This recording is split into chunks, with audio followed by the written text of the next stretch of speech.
কক্সবাজারে গিয়ে আমের বার্মিজ আচারটা কেউ কিনেনি বা খায়নি এমন লোকজন খুব কমই আছে।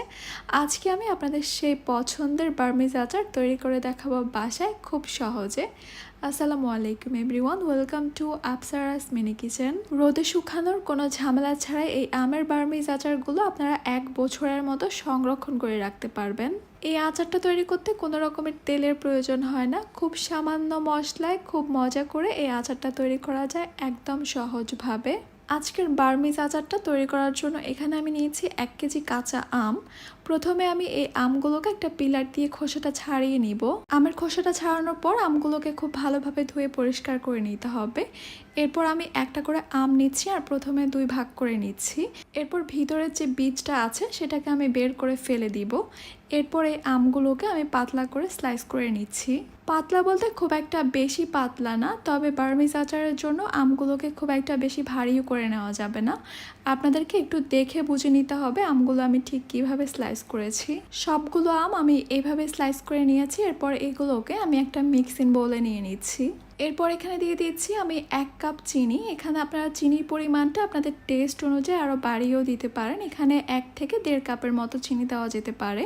এরপর এখানে দিয়ে দিচ্ছি 2 টেবিল চামচ সাদা সিরকা।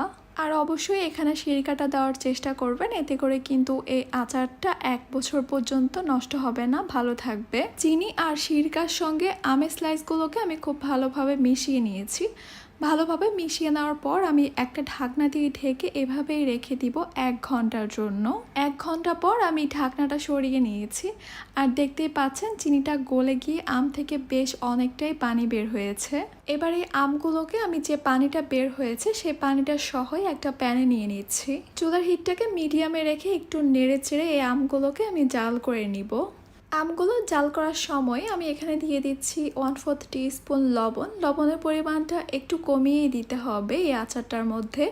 এরপর দিয়ে দিচ্ছি 1/2 চা চামচ লাল মরিচের গুঁড়া আর দিয়ে দিচ্ছি খুব সামান্য হলুদের গুঁড়া, এতে করে কালারটা খুবই সুন্দর আসবে। চাইলে এখানে আপনারা বিট লবণটাও দিতে পারেন।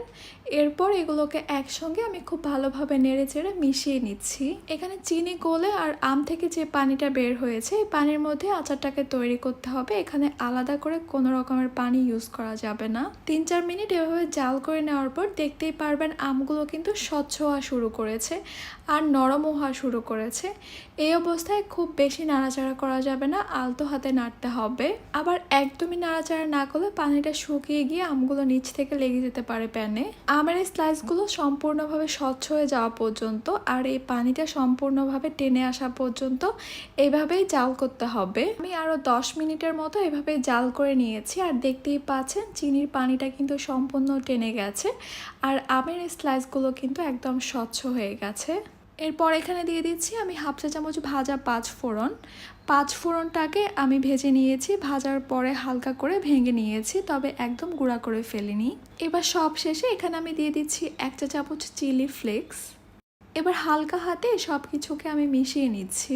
যেমনটা বলেছিলাম একদমই কম উপকরণে আর কম সময় খুব সহজেই তৈরি করে নেওয়া যায় এই আমের বার্মিজ আচারটা। আমি আপনাদেরকে একটু দেখিয়ে দিচ্ছি। আমের স্লাইসগুলো পাতলা হওয়ার পরেও কিন্তু এগুলো ভেঙে যায়নি, এভাবেই আস্তই রয়েছে।